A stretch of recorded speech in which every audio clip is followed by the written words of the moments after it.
tudo da Canção Nova em um só lugar. Canção Nova Play. Pelo sinal da Santa Cruz, livrai-nos Deus nosso Senhor dos nossos inimigos. Em nome do Pai, do Filho e do Espírito Santo. Amém. Amém.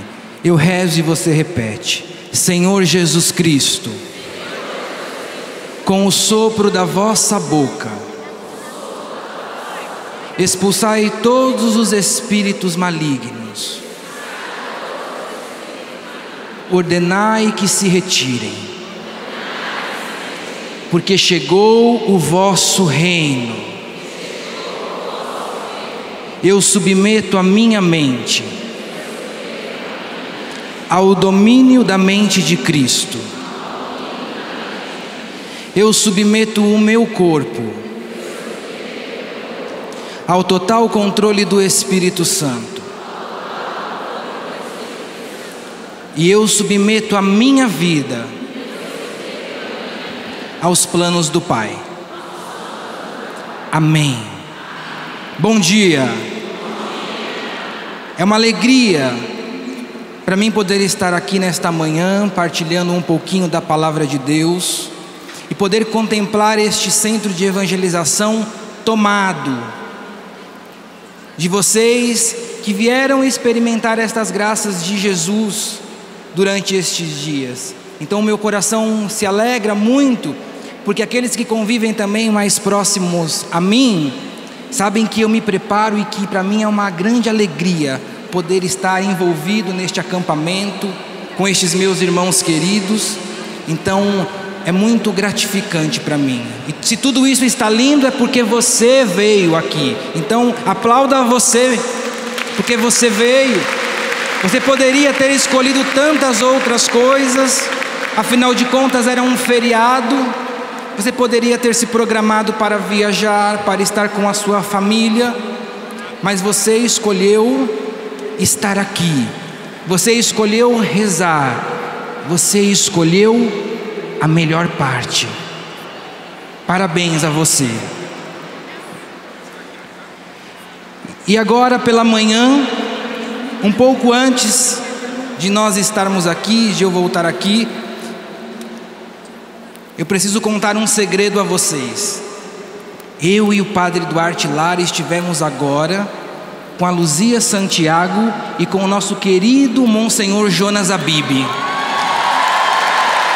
E eles pediram para dizer a vocês que estão assistindo-nos agora e que estão unidos em oração por nós. E estão mesmo. Para aqueles que não me conhecem ainda, me chamo Danilo Gesualdo.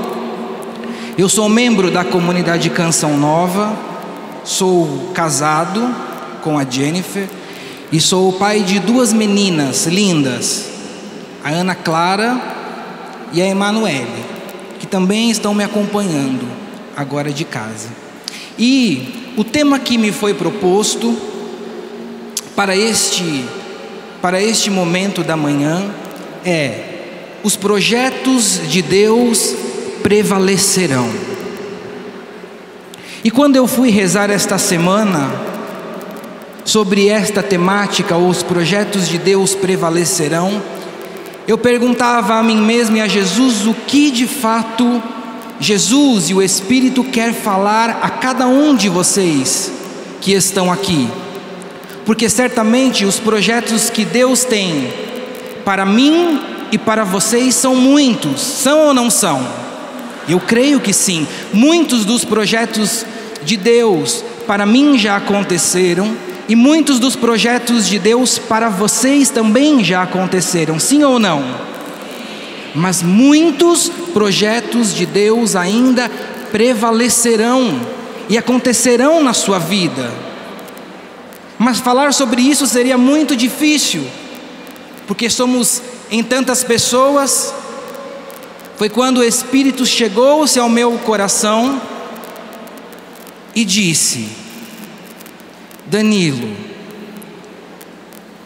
o projeto que eu tenho para cada um daqueles filhos que estão ali, e o grande propósito de Deus para a vida deles, comunique a eles, é o céu, é a eternidade.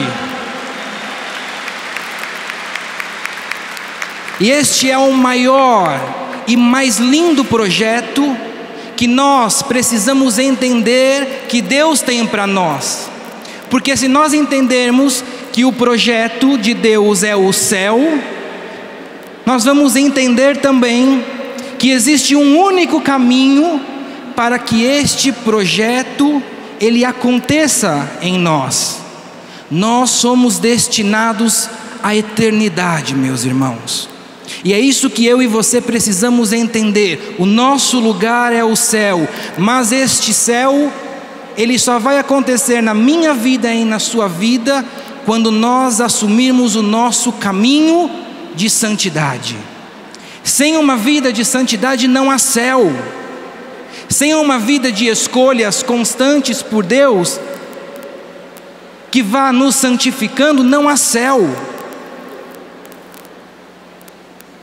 Todos nós fomos feitos para a eternidade, mas podemos correr o risco de vivermos uma eternidade sem Deus.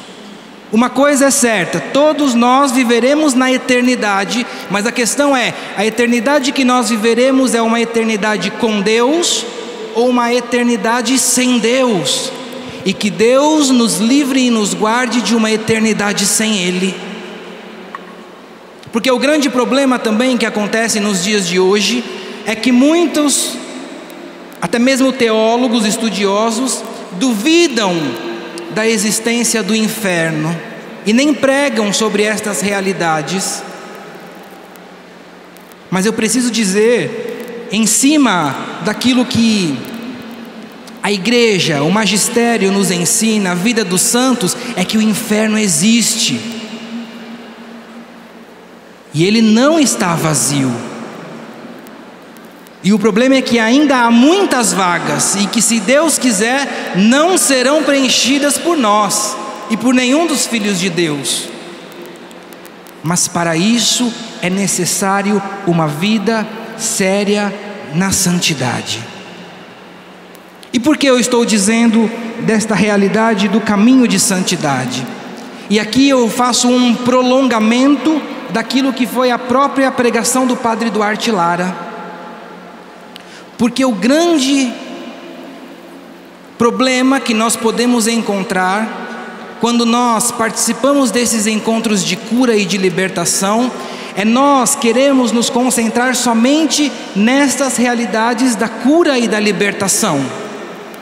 Afinal de contas, quando nós falamos que vai ter um encontro de cura e libertação, geralmente sempre enche os nossos encontros. E é bom que você busque realmente a sua cura e a sua libertação, porque são essas realidades que vão ajustando o seu caminho de santidade, mas não são as curas e as libertações que vão levar você ao céu. Você pode ser curado nesse retiro, você pode ser liberto até mesmo das garras do demônio neste acampamento, e você pode não ganhar o céu, porque não é a quantidade de curas e de libertações que nós recebemos que nos garante o céu. E é por isso que precisamos estar atentos às nossas motivações de estarmos aqui. E aqui eu preciso ser muito sincero e falar sobre o Padre Duarte, porque eu já disse isso a ele e faço agora publicamente, Padre. A pedagogia com que o Padre Duarte nos leva nestes acampamentos de oração é o caminho para que nós entendamos a nossa via de santidade, o nosso caminho de santidade. Nós não vemos o Padre Duarte aqui ficarem, apesar dele ser exorcista, e muitas vezes o título exorcista chama a atenção das pessoas, nós não vemos o Padre Duarte ficar falando aqui do demônio, de Satanás, do diabo. Vemos ou não vemos? Não vemos.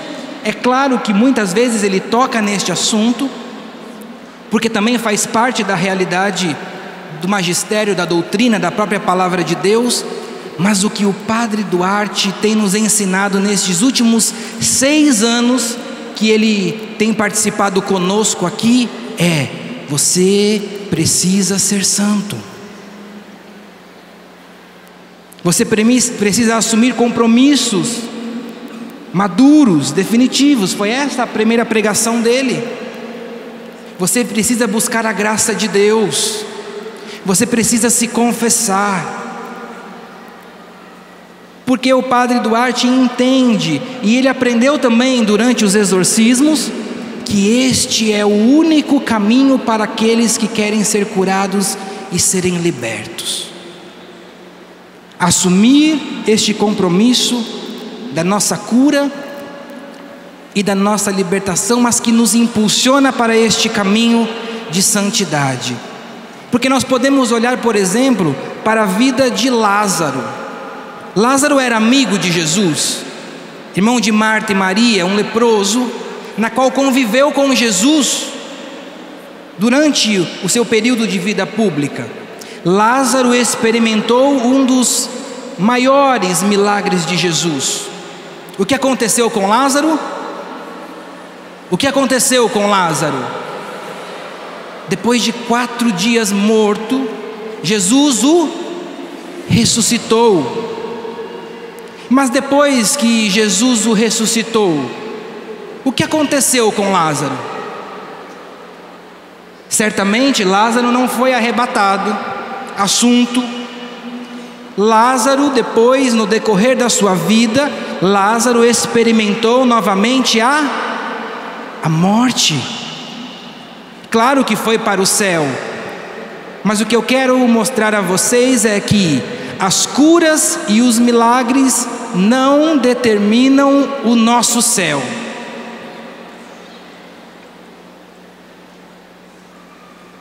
Nós podemos nos encontrar com Jesus, estar aqui nesses dias, experimentar do seu amor e voltarmos para a nossa vida velha, antiga,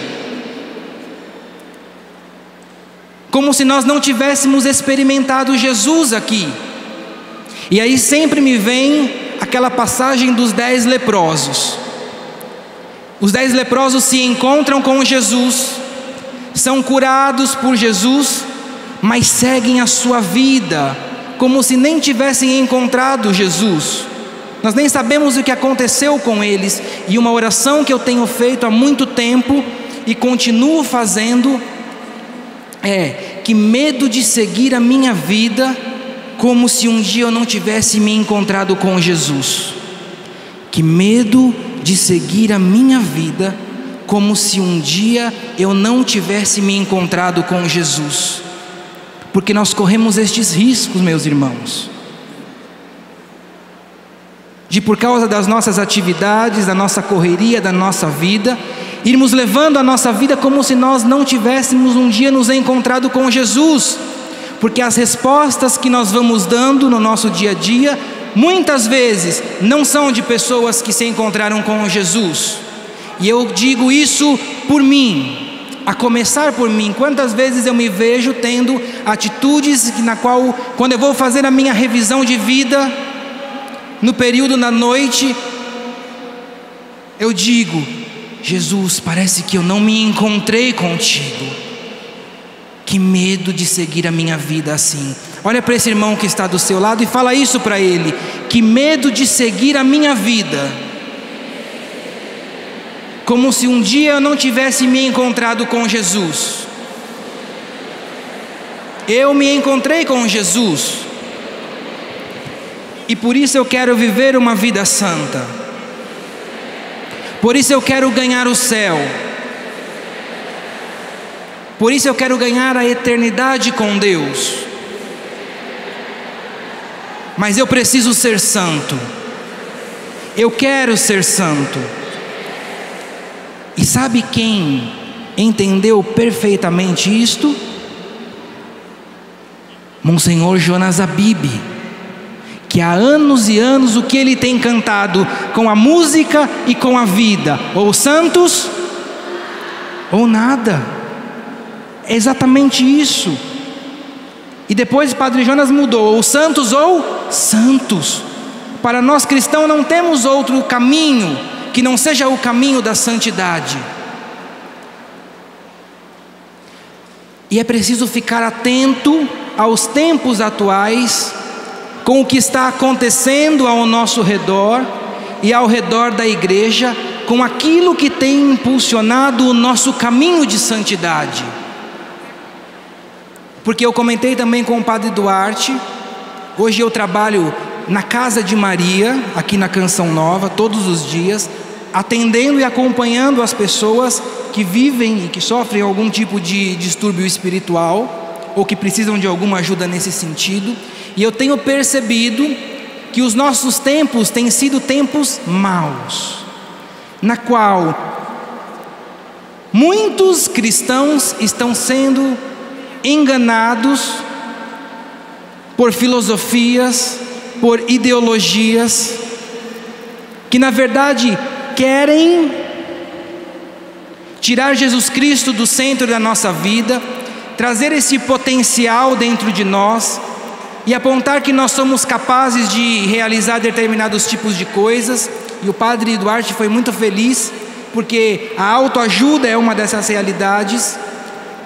O Padre falou também do coaching. Tudo isso tem refletido ideologias e filosofias perigosas.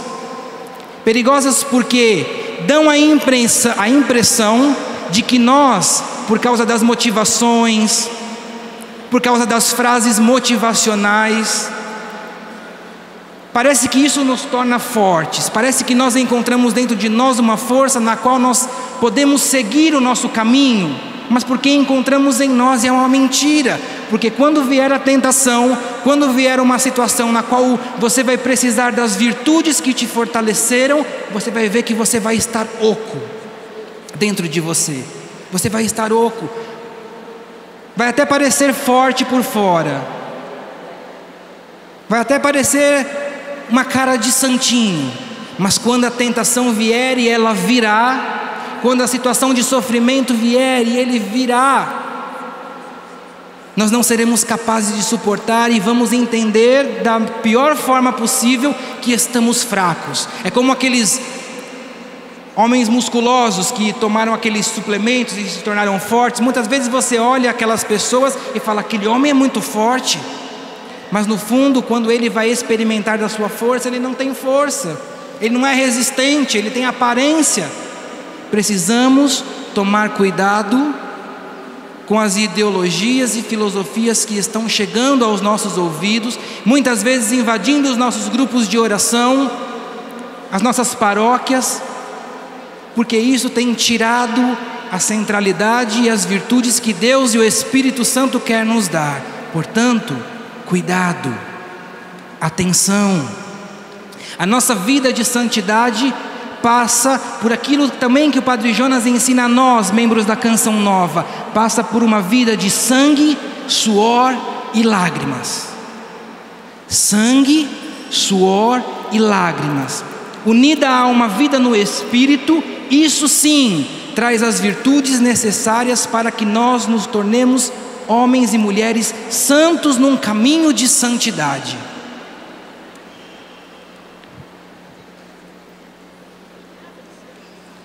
Para que nós possamos também compreender então, a partir daí, o que eu preciso fazer, Danilo, ou tomar cuidado ou deixar para que este projeto de Deus prevaleça na minha vida, para que esse caminho de santidade, portanto, eu assuma com lealdade e fidelidade. Poderíamos falar de diversas realidades que poderiam nos colocar frente a este caminho de santidade, a este projeto de Deus que é o céu. Mas eu vou falar sobre a principal realidade que quer nos tirar deste caminho de santidade, que é o pecado. Você sabia que o pecado é a única realidade que pode desligar você da graça de Deus, sim ou não? Você sabia mesmo? Você viu que o Padre Duarte trouxe, e ele falou-nos que uma pessoa que sofre um distúrbio extraordinário do demônio, uma possessão, ele pode até mesmo estar em estado de graça, mas sofrendo um distúrbio diabólico, porque ele não está em estado de pecado, e esta pessoa pode ser salva. O que eu quero dizer é que muitas vezes nós nos concentramos nas questões mais extraordinárias, espetaculares, como vou me livrar de uma possessão, de tudo isso, quando nós precisamos gastar as nossas energias, o nosso conhecimento, os nossos estudos, os nossos tempos de oração, para uma vida de santidade que nos afaste do pecado. E como é que o nosso querido Papa Papa Francisco, nos ensinou esta semana, em uma das suas homilias, falando desta realidade de quando nós queremos viver o nosso cristianismo de maneira frouxa.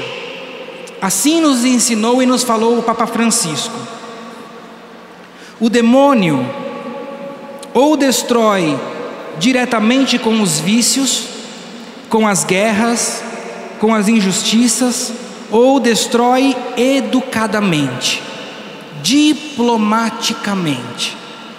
Há demônios que não fazem barulhos, se fazem de amigos, persuadem você: não vai lá não precisa fazer tanto assim, não precisa ser tão radical, e levam você pelo caminho da mediocridade, fazem você um morno no caminho da mundanidade. E estes demônios educados são piores que os primeiros, porque você não se dá conta que os tem em casa.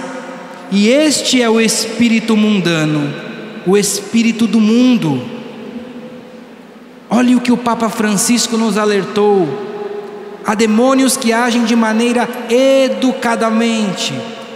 São essas filosofias, são essas doutrinas que têm cara de cristã, cara de católica, cara de coisas ligadas à palavra de Deus, mas que no fundo e de maneira sorrateira está entrando na nossa vida para tirar a centralidade de Jesus Cristo.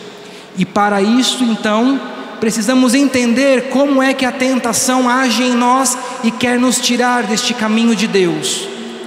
Você que trouxe a palavra, abra ela em Gênesis, capítulo 2. Quem trouxe a palavra, levanta o braço. Muito bem, precisamos andar com a palavra de Deus mesmo. Gênesis capítulo 2. Alguns teólogos chamam esta passagem de Gênesis, capítulo 2 e capítulo 3, de a psicologia da tentação. Por que psicologia da tentação? Porque a palavra ela é muito clara como a tentação quer se chegar até nós para nos fazer cair. Eu vou falando os versículos e você vai acompanhando, porque eu vou pulando alguns versículos para que você entenda. Versículo 7: Então o Senhor Deus formou o ser humano com o pó do solo, soprou-lhe nas narinas o sopro da vida, e ele tornou-se um ser vivente. Depois o Senhor Deus plantou um jardim em Éden, a oriente, e pôs ali o homem que havia formado. Versículo 15: O Senhor Deus tomou o homem e o colocou no jardim do Éden para o cultivar e guardar. O Senhor Deus deu-lhe uma ordem dizendo, e esta ordem é muito importante: Podes comer de todas as árvores do jardim, mas da árvore do conhecimento do bem e do mal não deves comer, porque no dia em que dele comerdes, com certeza morrerás. E depois a palavra nos lança para a criação de Eva, e Deus cria a mulher, a coloca do lado do homem, e lá no versículo 25, que vai ser um versículo chave, se der tempo para falarmos, a palavra diz assim: o homem e sua mulher estavam nus, mas não se envergonhavam. Olha que passagem interessante, se nós ficarmos atentos aos detalhes que a palavra do Senhor nos dá. A Bíblia é muito detalhista e nós precisamos ficar atentos a esses detalhes. A palavra nos lança para dois verbos importantes aqui. No versículo 15, quando ele toma o homem, coloca Adão no centro do jardim, ele diz o que a Adão? Que é necessário que Adão cultive e guarde aquele jardim. E aqui há uma sabedoria de Deus para cada um de nós, porque cultivar significa estar em movimento. Cultivar significa trabalhar, não estar ocioso, não estar perdendo tempo com aquilo que não é necessário. Dom Bosco já nos dizia que a cabeça vazia é o quê? A oficina do diabo. Então Deus já apontava para Adão que era necessário este movimento. Ele precisava se colocar a caminho de um progresso espiritual, a cultivar aquele jardim, a não parar, porque ele sabia que a ociosidade pode causar danos muito grandes para cada um de nós.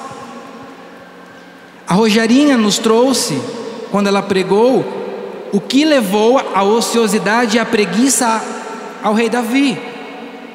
Ele ficou dormindo, acordou tarde, saiu lá na varanda, viu aquela bela mulher e pecou. Não estava cultivando, deveria estar na guerra. Mas Deus também lançou a Adão algo que talvez ele não tenha se apercebido. Era necessário que Adão guardasse o paraíso. Mas guardasse do quê? Guardasse de quê? O pecado não havia entrado no mundo, não havia a concupiscência que nos arrastava para este lado do pecado. E Adão provavelmente não prestou muita atenção naquilo que ele precisava guardar, e era algo importante, porque nós só guardamos algo que é muito valioso, ou que não pode ser exposto, que não pode ser roubado.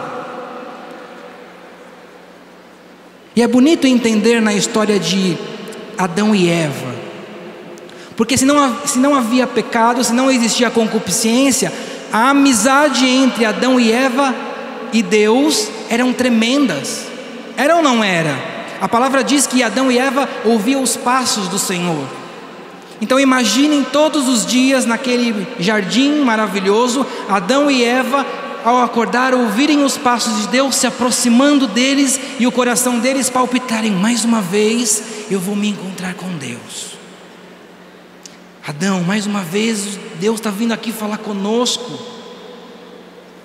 E o bonito de tudo isso é que o catecismo nos diz que quando Deus fez a criação, Ele fez o homem e a mulher em estado de caminhada. O que significa? Significa que Adão e Eva não sabiam de tudo aquilo que Deus tinha para a vida deles. Eles precisavam ir crescendo no amor e no conhecimento daquilo que Deus queria apresentar a eles. Adão e Eva estavam acostumados à voz de Deus. E aqui entra também o grande perigo para nós. Nós precisamos ficar atento a estas palavras: guardar, cultivar. E ainda que acreditemos que sejamos homens e mulheres de oração, é preciso vigilância, porque certamente a nossa vida de intimidade com Deus é inferior àquela que o próprio Adão e Eva contemplavam no paraíso. Eles contemplavam o Senhor assim, frente a frente, acostumados à voz de Deus. E o que aconteceu? E aí lá no capítulo 3, a palavra também, nos seus detalhes, ela é muito clara. A palavra diz assim, em Gênesis 3, versículo 1: A serpente era o mais astuto de todos os animais selvagens que o Senhor Deus tinha feito. A serpente, nós sabemos que é a representação, então, nesta palavra, do mal, do demônio. E a serpente diz à mulher, e nesta frase há uma sabedoria. A serpente diz à mulher. E aí nós vamos tentar imaginar com a nossa cabeça um pouquinho, com a nossa imaginação. Se a serpente diz à mulher, e nós sempre temos a imagem daquela árvore, da serpente naquela árvore. Árvore anda ou não? Árvore anda? Sim ou não? Árvore não anda. Se a serpente disse à mulher, quem estava próximo à árvore? Quem? Eva. E a pergunta que me veio ao coração era: o que Eva estava fazendo próximo àquela árvore? Havia uma ordem de Deus sobre Adão e Eva, que eles não deveriam comer, e depois Eva diz que não poderiam nem tocar no fruto proibido. Se eles não poderiam comer e nem tocar no fruto proibido, porque era algo que Deus tinha determinado como algo mau, porque senão eles morreriam, o que Eva estava fazendo próximo àquela árvore? E aqui está uma das grandes sabedorias que nós precisamos adotar sobre a nossa vida. Não se aproxime daquilo que Deus proibiu você de se aproximar. Eu tenho certeza que enquanto eu vou falando, você vai trazendo à sua mente verdades na qual Deus disse para você já não faça. Não se arrisque nesse caminho, porque você vai se dar mal. E como Adão e Eva não tinham conhecimento de todas as coisas, e nem a clareza do que era aquela árvore, eu fiquei imaginando comigo, que eles naquelas andanças no jardim do Éden, no paraíso, muitas vezes eles passaram de frente àquela árvore, e ficaram olhando para aquela árvore e se perguntando: o que será que é isso? O que será que tem de mais? Porque eles não tinham este conhecimento. E aí foi o erro de Adão e Eva. E o demônio, muito astuto, foi observando como Adão e Eva iam se comportando. Perceberam que na atitude de Adão e Eva, ao passarem por aquilo que lhes era proibido, surgiam dúvidas, questionamentos.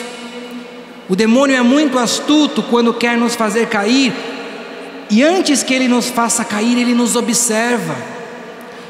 Ele sabe como olhamos, como nos movimentamos. E o demônio ficou atento a isto. E na oportunidade que ele percebeu que daria para atacar, ele fez isso com Eva. E como ele fez isso com Eva? Atacando-a de modo direto? Sim ou não? Não. Porque se a serpente mostrasse a sua malignidade logo do início, Eva correria. E a serpente usou de uma estratégia que continua usando com cada um de nós todos os dias. Mas que estratégia é essa, Danilo? A tentação e o demônio quer entrar em diálogo com você e comigo para nos fazer cair. Porque o demônio sabe que se ele vem diretamente sobre nós e nós o reconhecemos, nós iremos expulsá-lo, nós iremos correr, nós fugiremos dessa situação de pecado e de tentação. Então o que o demônio quer fazer comigo e com você, e ele fez lá no início, é criar um ambiente de diálogo. E a palavra aqui é muito clara como a serpente fez isso. A serpente disse à mulher: é verdade que Deus vos disse: não comais de nenhuma das árvores do jardim? Foi isso que Deus disse? Sim ou não? Não foi isso que Deus disse. Deus não disse que não podia comer de nenhuma das árvores. Deus disse que poderia comer de todas, ao menos uma. O demônio é sempre a antipalavra. Deus disse: podem comer todas, menos uma. O demônio vem e apresenta: vocês podem comer todas? A mulher respondeu: não podemos comer do fruto das árvores do jardim, mas do fruto da árvore que está no meio do jardim, Deus nos disse: não comais dele, nem sequer o toqueis, do contrário, morrereis. Até aqui, Eva fez o caminho correto. Ela rebateu a antipalavra com a palavra de Deus, com a palavra que o próprio Deus tinha manifestado a eles. Até aqui ela fez correta, mas Eva não entendeu a psicologia da tentação, e ao invés dela correr, ela continuou frente à tentação. E aí o que a serpente fez? Continuou envolvendo Eva num diálogo. Mas a serpente respondeu à mulher: de modo algum morrereis. Pelo contrário, Deus sabe que no dia em que comerdes da árvore, vossos olhos se abrirão e sereis como Deus, conhecedores do bem e do mal. A antipalavra mais uma vez agiu: vocês não morrerão. E Deus disse: se vocês comerem ou tocarem, vocês morrerão. E aqui o demônio usou de uma estratégia muito sutil. Enquanto Deus só tinha dito a Adão e Eva: não coma porque senão vocês morrerão, o que a serpente fez? O que o demônio fez? Falou: não é bem por aí. Quando vocês comerem, os seus olhos se abrirão e vocês serão como Deus, conhecedores do bem e do mal. A perspectiva que a serpente ofereceu a Eva superou aquilo que Deus havia mostrado a ela, mas era um bem ou algo aparentemente bom, passageiro. E aí qual foi o grande erro de Eva? Ela começou então a pesar dentro dela a vantagem e as desvantagens. E o demônio, quando ele nos arrasta para o diálogo, ele está nos arrastando para um terreno que lhe é propício, porque ele sabe que quanto mais nós dialogarmos com a tentação que vai nos apresentando, mais a nossa vontade, a nossa decisão vai se enfraquecendo. E aí quando nós vamos ver, nós já não temos forças para lutar contra a tentação. Os jovens que são presos, e aqui eu não digo só jovens, porque hoje muitos cristãos estão presos, por exemplo, a questão da pornografia. Ninguém cai na pornografia acordando já, claro, a não ser que seja algo muito intenso, mas geralmente acontece um caminho que a tentação vai trilhando dentro desta pessoa, e a tentação sabe como fazer este caminho para chegar ao seu objetivo. E quando nós percebemos que a tentação vai chegando, nós precisamos combatê-la. E muitas vezes o combate se dará pela oração, mas muitas vezes o combate se dará pela fuga, e nós precisamos fugir. Porque o demônio às vezes se utiliza até de coisas boas. Ele coloca no coração daquele jovem que é viciado na masturbação, na pornografia, o desejo de acessar, por exemplo, a internet com o seu telefone, com o seu celular. Um site da Canção Nova, por exemplo.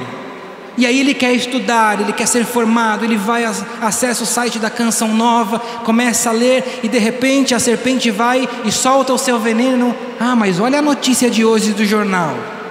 E o jovem vai, já saiu da Canção Nova. E ali no jornal ele começa a ver as notícias, vai passando as páginas, e lá embaixo ele vê a página entretenimento. Nossa, olha a vida desse artista. E clica lá. E aí ele começa a ser tomado por um desejo de curiosidade. e de repente na página daquele artista ele já vê aquela mulher sensual, ou aquele homem sensual, e aí os desejos já estão começando a florescer dentro dele. Quando ele se vê, ele está tomado pelo desejo de cair no pecado. Mas o que foi que de fato aconteceu? Ele foi dialogando com a tentação que o atacava. Por isso, meus irmãos, já para ir finalizando esta minha colocação, não vamos ter como continuar o texto em Gênesis, ele é muito rico, eu traria muitas outras coisas, mas acredito que é preciso que nós saiamos deste acampamento de cura e de libertação, sabendo que o Senhor tem um projeto para nós, é um projeto de felicidade e um projeto de liberdade, mas que passa por um caminho de santidade, e o nosso caminho de santidade passa por uma vida dizendo não ao erro, não ao pecado. Mais uma vez eu repito, para que isso fique gravado na sua mente e no seu coração pela força do Espírito: não se aproxime daquilo que Deus lhe proibiu de se aproximar. Mas Danilo, às vezes são pessoas. Que assim seja. Talvez seja durante um tempo você precise se afastar. Se afastando você vai ganhar a força, vai tornar os seus músculos tonais, para que você possa depois conseguir corresponder da maneira que o Senhor quer que você corresponda.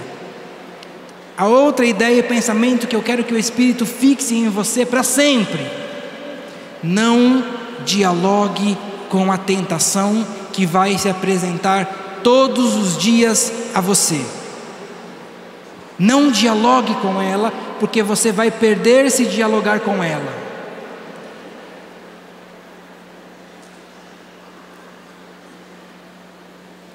E para finalizar, na sexta-feira, nosso querido Papa Francisco, na sua homilia, e aqui eu vou ler, porque aquilo que ele falou na homilia de sexta-feira, ela fecha toda esta ideia que o próprio Deus, acredito que quis colocar no coração de cada um de nós.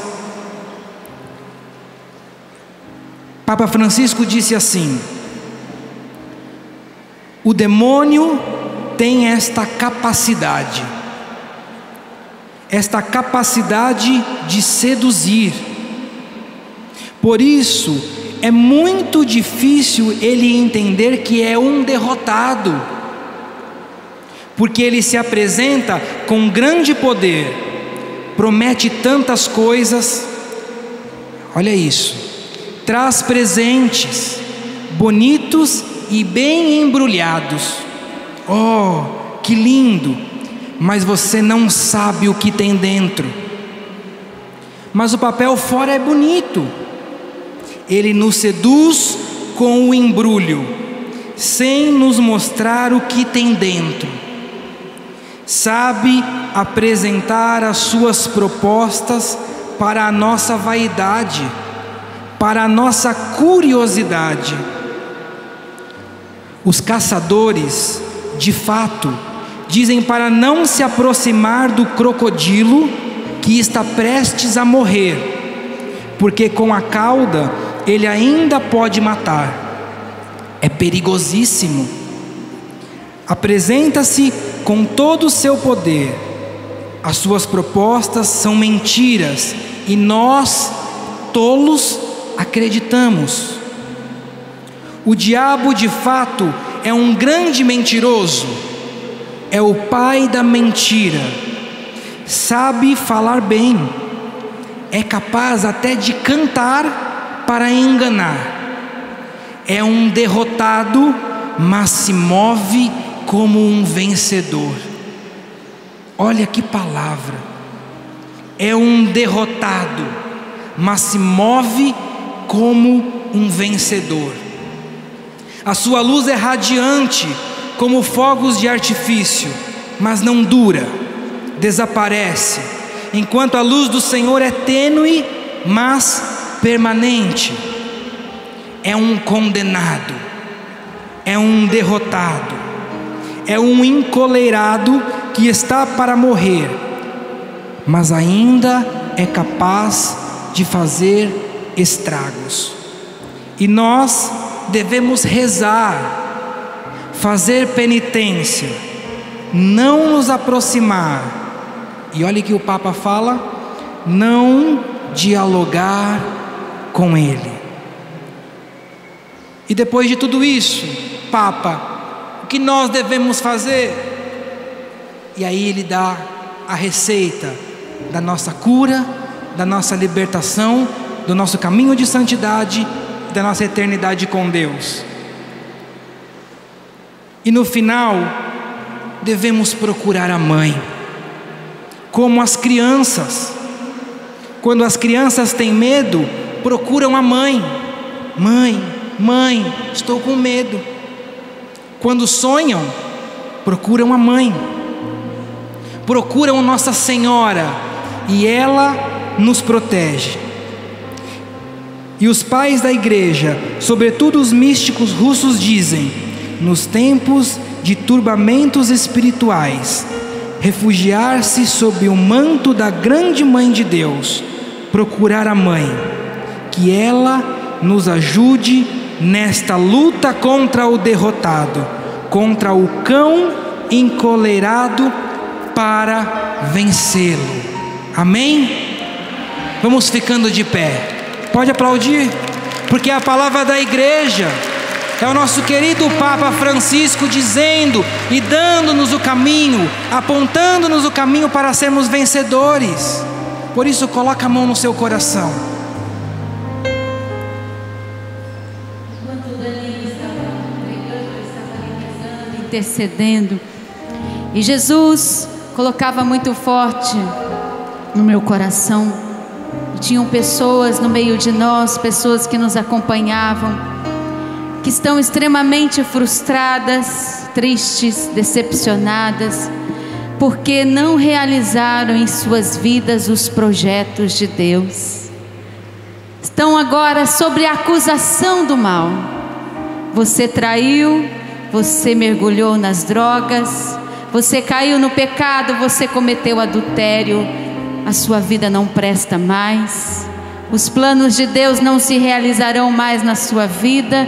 Você foi machucado, você foi roubado, você foi estrupado, você foi violentado. Onde estão os projetos de Deus para a sua vida? Vozes que vêm. Nós vamos rezar agora pedindo a Jesus que Ele venha curar a nossa história e restaurar aquilo que Ele sonhou para nós. Nós vamos pedir a Jesus nesta oração que Ele venha reinar sobre nós e venha tocar na nossa história. Erga seus braços, vá se entregando a Deus, vá se abandonando. Eu não sei o que aconteceu com você, o que fizeram com você, o que a vida levou você a viver, o que a tentação conduziu você, por onde a tentação conduziu você, os seus erros, os seus delitos. Mas agora é hora de você se entregar a Deus e pedir a Ele a sua cura e a sua libertação. Nada está perdido, nenhuma história é perdida para Deus, nenhum filho de Deus está perdido para Ele. Ninguém é imprestável, ninguém se pode dizer dessa pessoa: não tem mais jeito, não tem mais nenhuma possibilidade. A sua história é possível.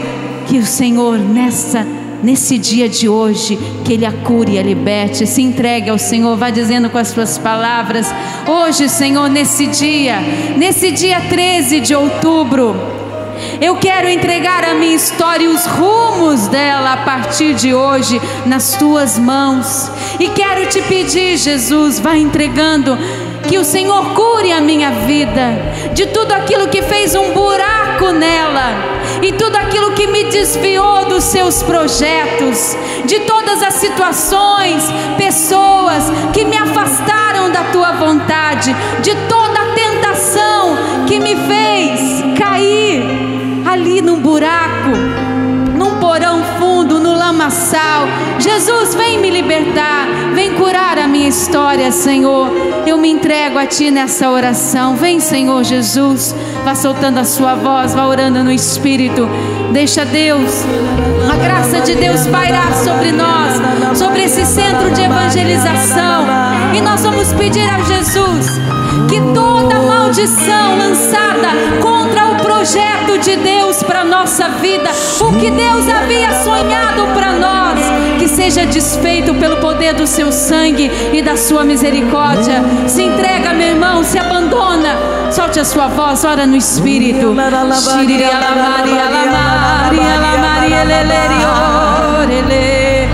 Isso, solte a sua voz. Que Deus desamarre histórias amarradas no meio de nós, pessoas oprimidas por fatos, situações, violências, histórias marcadas, histórias sofridas, projetos de Deus que foram desconfigurados, machucados, feridos. Vem, Senhor Jesus, vem lavar com Teu sangue, com Teu Espírito a cada um de nós hoje. Tem de piedade e misericórdia, Senhor. Levanta seu braço, solta a sua voz. É hora da cura, meu irmão, é hora da libertação. Talvez você não consiga progredir em Deus, porque a sua história foi marcada, porque o projeto de Deus foi interferido pelo mal. O demônio entrou, a tentação entrou. Vem, Senhor, e cura, Jesus, os Teus filhos. A vela do seu barco foi destruída pela tentação. Você se deixou levar, essa vela que levava o seu barco foi destruída, mas o Senhor está reconstruindo. Solta a sua voz. Deseje essa reconstrução.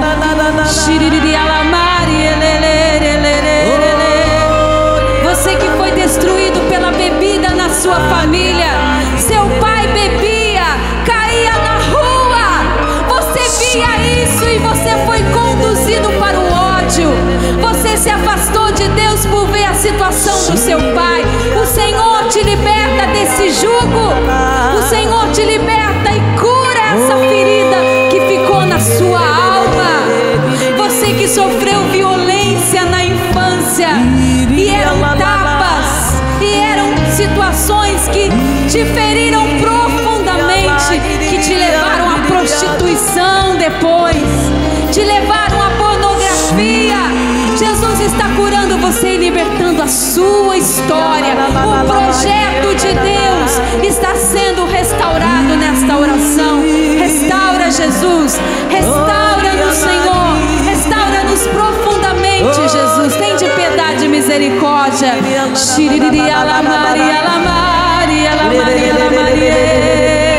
Senhor, cura traumas profundos, traumas com alcoolismo, que levou você até mesmo já grande a fazer xixi na cama. Essa é a palavra. Pessoas que já grandes tinham vergonha, que urinavam na cama, de tanto trauma, de tanta ferida emocional. E o Senhor agora te cura desse trauma profundo. Santo Ambrósio, um grande santo da nossa igreja, dizia assim: o Espírito Santo é a regeneração de nossas vidas. Obrigada, Espírito. Nós temos que mergulhar no Espírito Santo. Obrigada, Espírito, para que Ele regenere a cada um de nós. Obrigada, o Espírito é a nossa regeneração. Se tem alguém que pode regenerar você hoje, o que foi estragado na sua vida, o que foi estragado é o Espírito Santo de Deus. E é por isso que nós vamos pedir esse Espírito Santo de Deus, que Ele regenere você, regenere a imagem e semelhança de Deus, regenere a filha de Deus, regenere o filho de Deus que você é. O que foi estragado, o Espírito Santo pode regenerar. Só Ele pode penetrar na nossa história, na nossa consciência, nas nossas lembranças. Só o Espírito Santo pode regenerar o Filho de Deus que você é. Então erga o seu braço e deseja o batismo no Espírito. Deseja o batismo no Espírito, o sopro do Espírito, a regeneração espiritual. Vem, Espírito Santo de Deus, regenera os teus filhos. Entra na nossa história, Espírito Santo, e regenera a nossa história. Vem, Espírito, vem, Espírito, vem, Espírito. Vem, Espírito Santo de Deus. Vem, Espírito Santo de Deus. Com tua força, com tua força, com tua força, com tua força, com tua força. Vem, Espírito. Vem, Espírito Santo de Deus. Vem, Espírito Santo de Deus. Com tua força, com tua força, com tua força, vai, com tua força, com tua força. Vocês. Tudo da Canção Nova em um só lugar. Canção Nova Play.